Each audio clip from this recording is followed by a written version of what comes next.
नहमदुहु व नुसल्ली अला रसूलिल करीम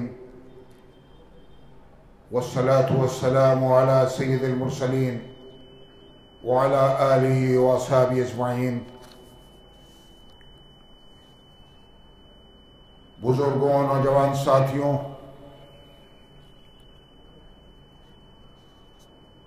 तौहीन रिसालत के अफसोसनाक मामले में हिंदुस्तान ही नहीं बल्कि दुनिया के मुसलमानों के मजहबी जज्बात को मजरूह किया। मोहसिन इंसानियत सरवर कायनात सल्लल्लाहु अलैहि वसल्लम को ऐसी महबूबियत दी है कि किसी भी मुसलमान के लिए आपकी तौहीन बर्दाश्त नहीं, बल्कि दीन इस्लाम में इसकी भी गुंजाइश नहीं कि किसी भी मजहब के मानने वालों को या उसके पेशवाओं को बुरा कहा जाए या उनकी तौहीन की जाए। दुनिया में तौहीन रिसालत के मुतअद्दिद वाक़यात हुए।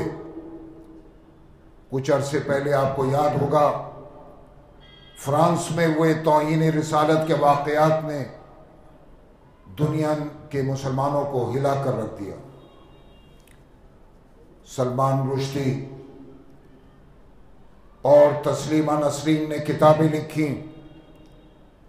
तौहीन रिसालत के मुर्तकिब हुए, मगर आज ये दोनों रांदाए दरगाह हैं।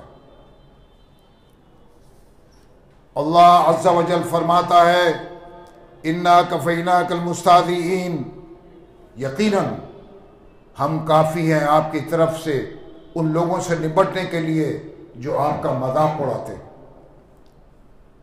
आप उनकी मुखालफत की परवाह ना करें, हम उनसे निपट लेंगे। ये लोग आपका बाल बेका नहीं कर सकेंगे। ये अल्लाह रब्बुल इज़्ज़त अपने महबूब से फरमा रहा है। मेरे बुजुर्गों, नौजवान साथियों, नबी अकरम सल्लल्लाहु अलैहि वसल्लम की पूरी जिंदगी का अगर हम मुताला करें तो आपने किसी के लिए भी जिंदगी में कभी कुछ गलत नहीं कहा और न चाहा। अपने दुश्मनों और अपने हासिदों तक को तकलीफ नहीं पहुंचाई। उनके साथ हमेशा हुस्न सुलूक किया और अपने दुश्मनों को आपने माफ फरमाया। ये वो ज़ात अक़दस है जिसकी तालीमात में हर मजहब को इज्जत से निगाह से देखने का फरमान मौजूद है, जिसकी नजर में काला, गोरा, अरबी, अजमी सब बराबर है। उस ज़ात अक़दस के औसाफ हमीदा तो ये थे कि इंसान तो इंसान, आप जानवरों और परिंदों तक के हुकूक का ख्याल फरमाते। नबी अक़दस अहमद मुस्तफ़ा सल्लल्लाहु अलैहि वसल्लम का ये अमल पूरी दुनिया के लिए मशाले राह है। बुजुर्गों, नौजवानों, अफसोस यह है कि मुल्क में आए दिन कोई ना कोई ऐसा इशू आ जाता है और कोई ना कोई ऐसा दिल खराश वाक़या रोनुमा हो जाता है जिसकी वजह से सख्त तकलीफ पहुंचती है। मुल्क में नफरत और मजहबी मुनाफरत में मुसलसल इजाफा होता जा रहा है। जब हम इस नफरत, इस मजहबी मुनाफरत के दूर रस नताइश पर गौर करते हैं तो रूह कांप जाती कि आखिर मुल्क किस सिमत जा रहा है, यह मुल्क किस तरफ जा रहा है। नफरत की ये आग मुल्क को किधर लेकर जाएगी। ये मुल्क तो गंगा जमनी तहजीब का मुल्क है। इस मुल्क में हिंदू हो या मुसलमान, मैं ये पहले भी कह चुका हूं, हम सदियों से मोहब्बत और मेल मिलाप और प्यार के साथ रहते आए।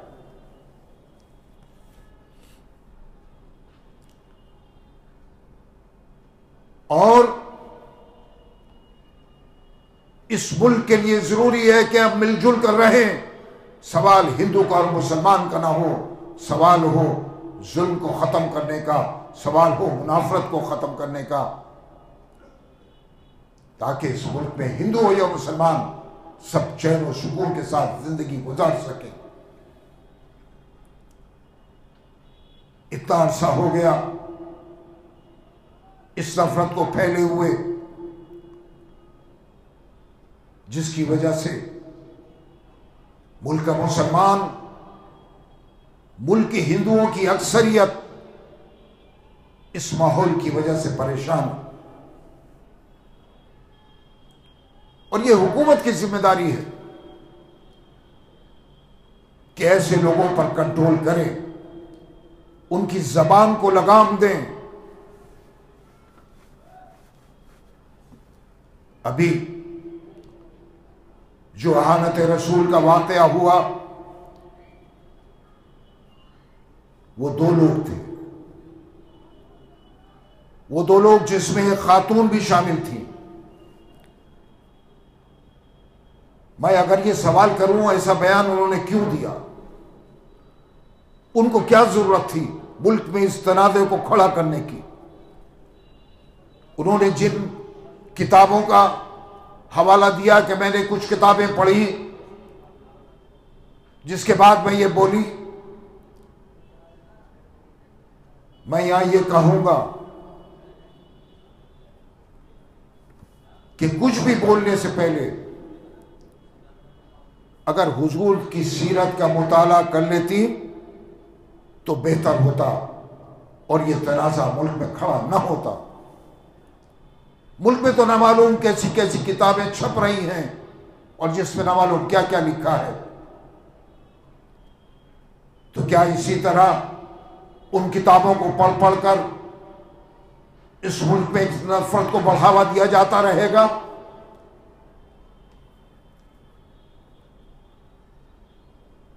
मैं अगर ये सवाल करूं उनसे कि क्या किसी मजहबी रहनुमा ने या किसी भी एक मुसलमान ने किसी देवी देवता या किसी हिंदू मजहबी पेशवा के ताल्लुक से कोई तौहीन आमीज बयान दिया हो, तो आप बताइए। नहीं ना, कोई बयान नहीं दिया। मेरे इल्म में आज तक कोई ऐसा बयान नहीं। अगर है तो वह काबिल मजम्मत है। अगर हमारे इल्म में आता, खुदा ना खास्ता अगर ऐसा किसी ने बयान दिया होता, तो मुल्क के तमाम मजहबी रहनुमा उसकी मुखालफत करते। मेरे सामने आया होता, मैं भी मुखालफत करता, लेकिन मेरे इल्म में या हिंदुस्तान के किसी भी मजहबी रहनुमा के इल्म में ऐसा कोई बयान नहीं है जो किसी मुसलमान ने दिया। तो फिर इस तरह का बयान क्यों दिया गया? और मुल्क ही नहीं बल्कि पूरी दुनिया में ऐसे लोग और ऐसा गिरोह सरगर्म रहा है जो दूसरे मज़ाहिब और उसके मजहबी पेशवाओं के खिलाफ बोलने में लगा रहता है। जैसे फ्रांस में हुआ था कुछ अरसे पहले।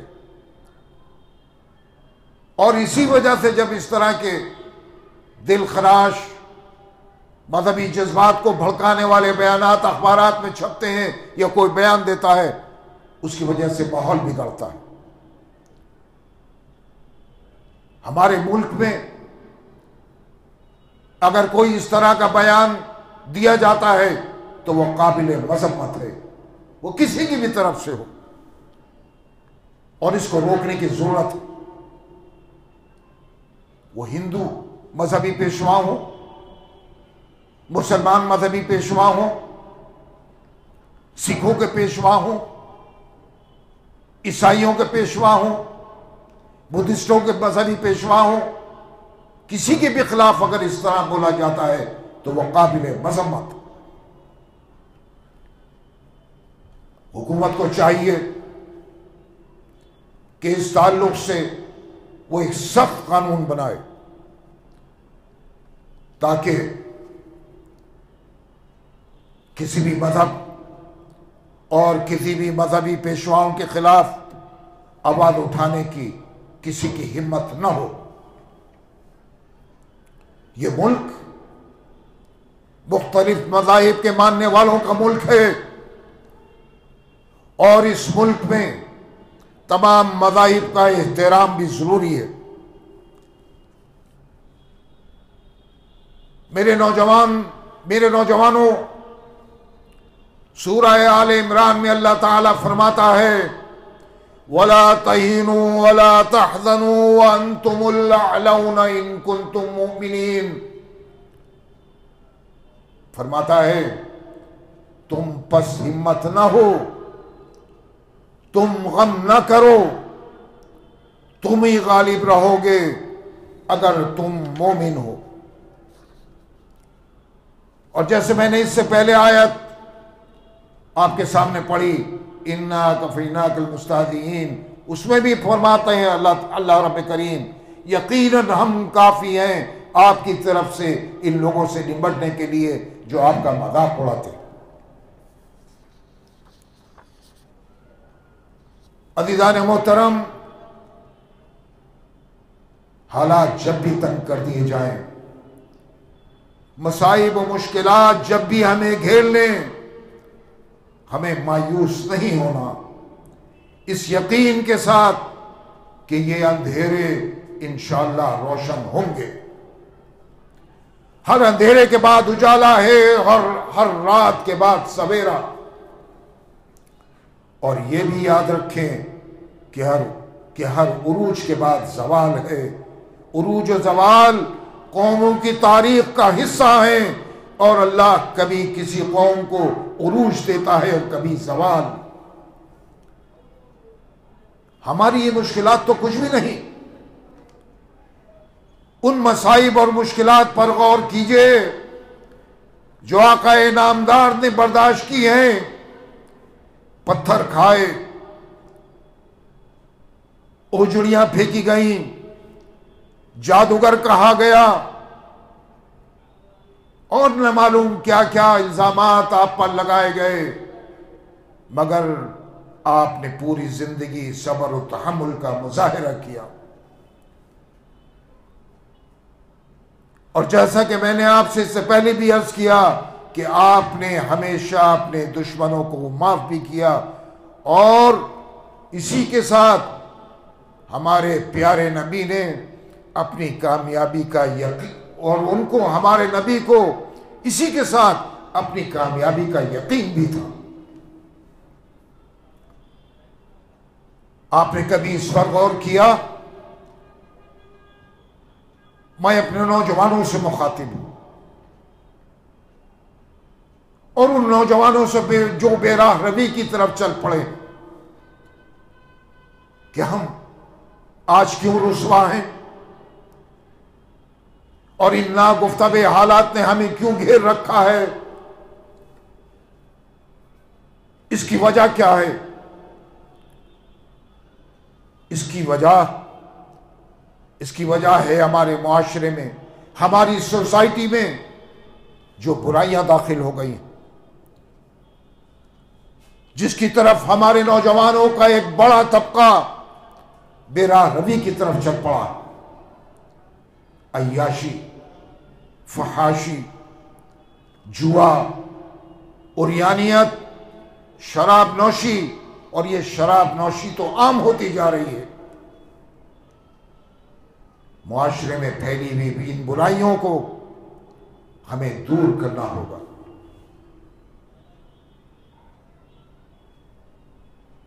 और हमारे मुआशरे से अगर ये बुराइयां दूर ना हुई तो हम आगे कहां जाएंगे इसका अंदाजा आपको नहीं। और जैसा कि मैंने कुरान करीम की इस आयत को पढ़कर सुनाया आपको, जिसमें रब्बे करीम फरमा रहा है, कि तुम ही बुलंद रहोगे अगर तुम ईमान के तकादे पूरे करोगे। बुलंद जब रहोगे जब ईमान के तकादे पूरे करोगे। अगर हम अपने आप को बदलेंगे तो इंशाअल्लाह ये हालात भी बदलेंगे। अब मैं आता हूं उन हालात की तरफ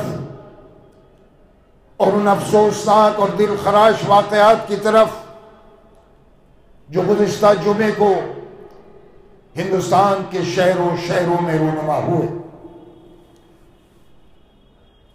हिंदुस्तान के मुख्तलिफ शहरों में एहतजाजी मुजाहरे हुए और किसी भी जमहूरी मुल्क में एहतजाज, जलसे, जुलूस उस मुल्क के आवाम का जमहूरी हक है।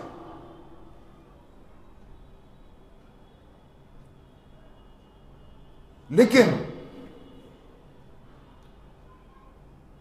हमें हर तरफ गौर करने की जरूरत होगी। जो लोग ये जुलूस का ऐलान कर रहे थे या जिन्होंने इन मुजाहिरों के करने का ऐलान किया, उससे पहले जरूरी था कि जो मुल्क के हालात हैं, जहां मुल्क खड़ा है, जिस आग पे मुल्क खड़ा है, उस पर भी गौर करने की जरूरत थी। और अगर उन शहरों में वहां के जिम्मेदार हजरात, वहां के मजहबी रहनुमा, वहां के सियासी तदब्बुर रखने वाले लीडर्स मकामी इंतजामिया से इसकी इजाजत लेते और अगर इजाजत मिल जाती तो जुलूस निकालते। जज्बात थे, जज्बात, मजहबी जज्बात मजरूह हुए थे। जज्बात का होना बुरा नहीं, लेकिन जज्बात का इस्तेमाल कब और कहां और किस वक्त हो, इस पर भी गौर करने की जरूरत है। अगर इजाजत मिल जाती तो फिर जरूरी होता है कि जो शरपसंद नासिर हैं, जो हमारे जुलूस में दाखिल हो जाते हैं और ये पता नहीं होता कि ये कौन है, उनसे महफूज रखने की जरूरत होती है। और उसी के साथ जरूरी होता है कि कुछ हिदायत आवाम को दी जाए जो उस जुलूस में शामिल हो रहे हैं, कि उन शरपसंदों से, उन तकरीबकारों से इस जुलूस को, इस मुजाहिरों को महफूज रखा जाए। बच्चों को शामिल होने की उसमें इजाजत ना हो। 13 साल, 14 साल, 15 साल, 16 साल के बच्चे, उनमें क्या अक्ल, वो क्या समझे?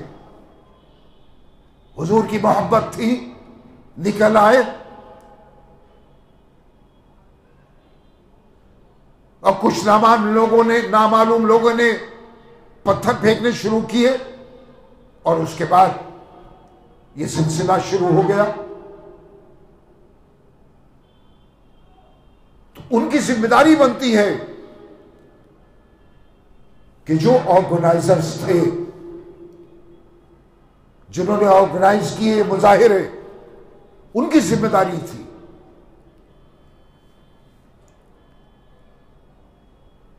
मुख्तलिफ शहरों में ऐसे वाकयात हुए कि सुनकर और टीवी पर देखकर दिल लरस जाता है।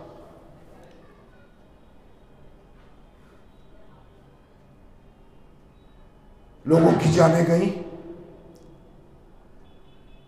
15-16 साल का मासूम बच्चा,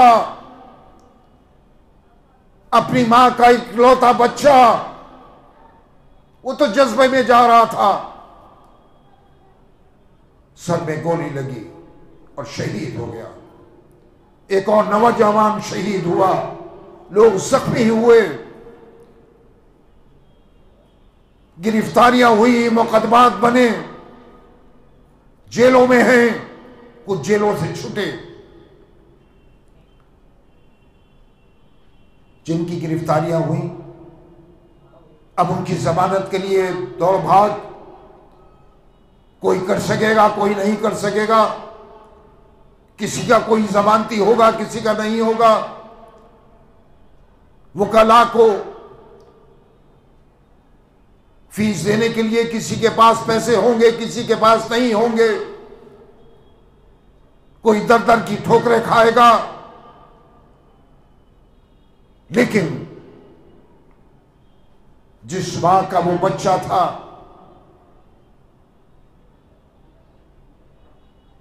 जिस बाप का वो बेटा था,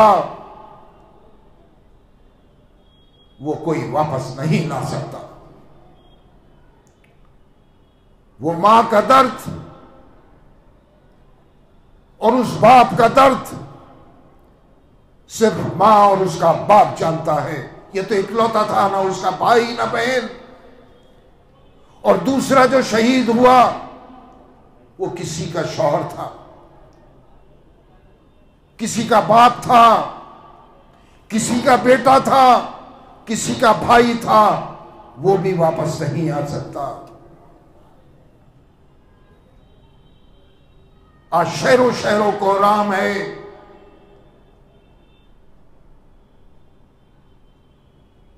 मैंने जब उस मां की वीडियो व्हाट्सएप पर देखी और मुझे कुछ लोगों ने भेजी, मैं पूरी वीडियो नहीं देख पाया।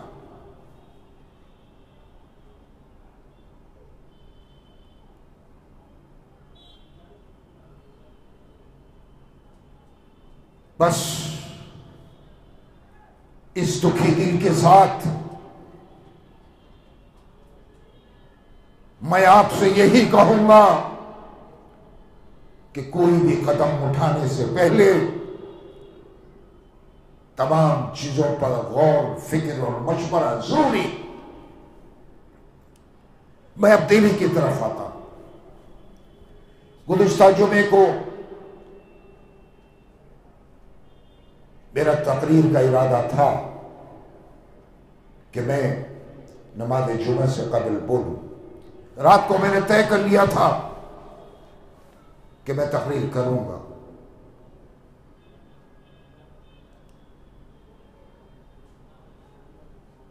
सुबह होते होते मेरे पास मुख्तलिफ शहरों से इत्तलात आना शुरू हुई कि मुसलमान गुस्से में, जज्बात भड़के हुए, कुछ भी हो सकता है। दिल्ली के ताल्लुक से भी मुझे लोगों ने यह बताया और मैंने खुद भी मालूमात की कि वैसे तो हालात पुरसुकून हैं, किसी के ताल्लुक से कोई ये इत्तला भी नहीं है कि कुछ होगा, लेकिन एहतियात के पेश नजर, क्योंकि बहुत ही मामला गर्म था, इसलिए मैंने अपने तकरीर का इरादा कैंसिल किया।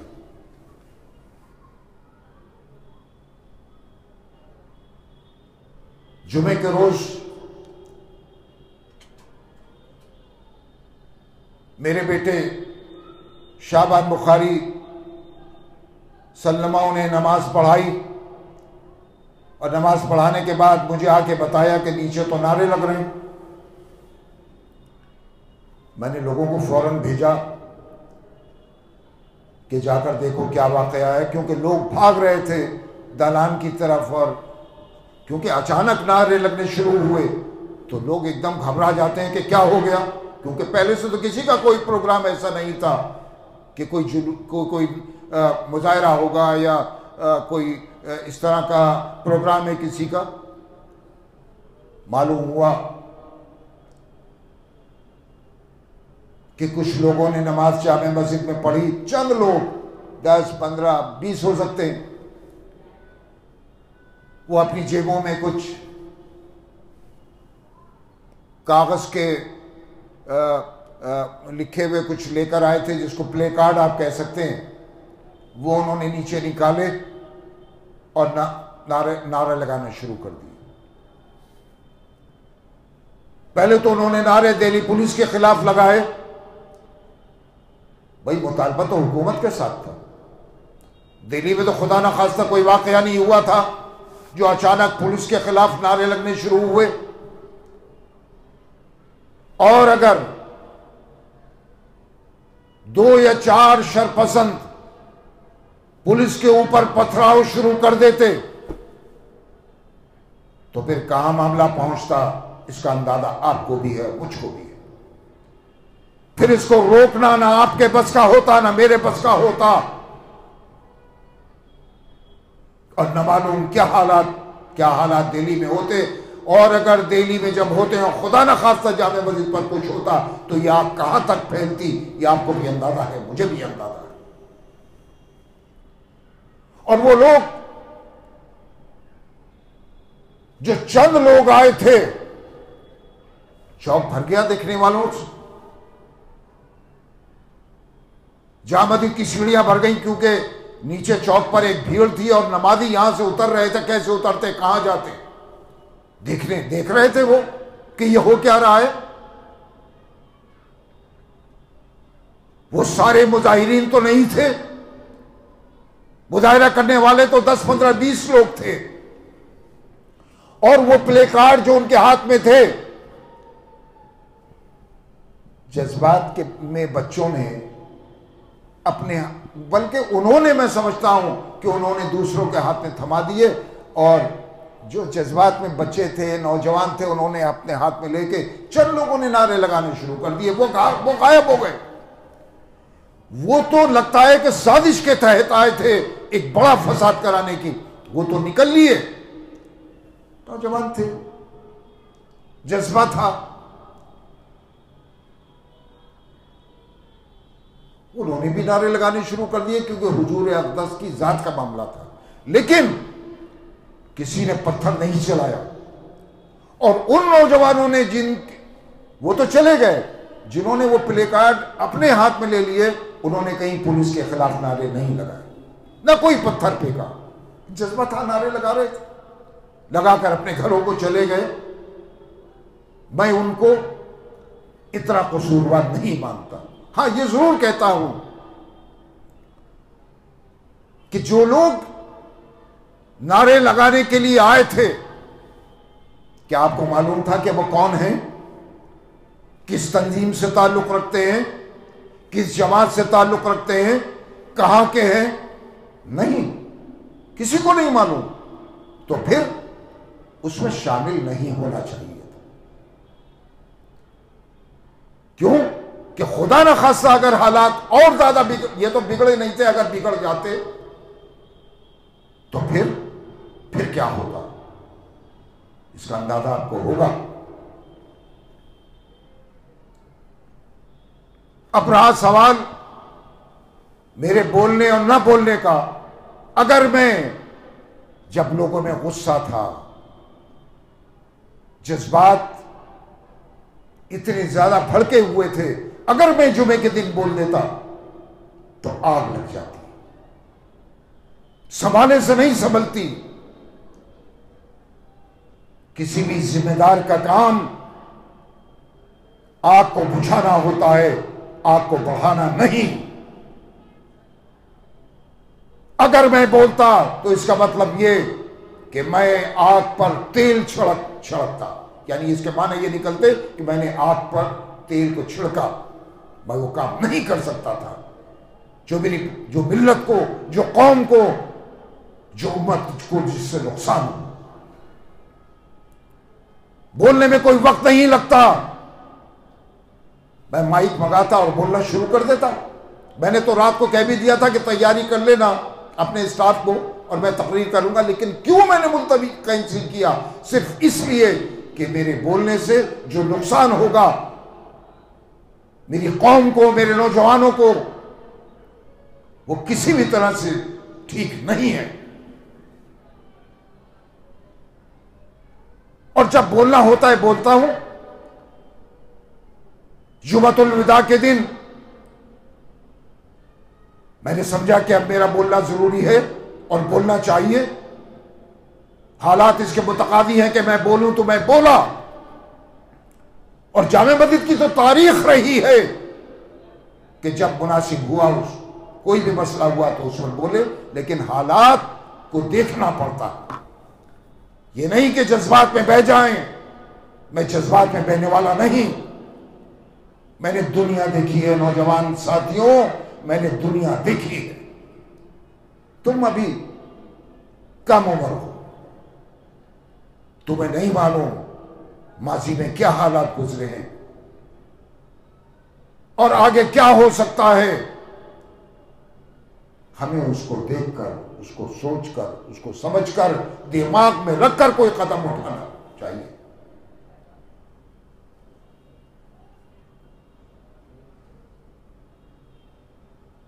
अब सवाल है आने वाले जुमे का, 17 तारीख, 17 जून। मैं उसकी तफसील में नहीं जाऊंगा, मफाद आम्मा में नहीं होगी कि मैं उसकी तफसील में जाऊं।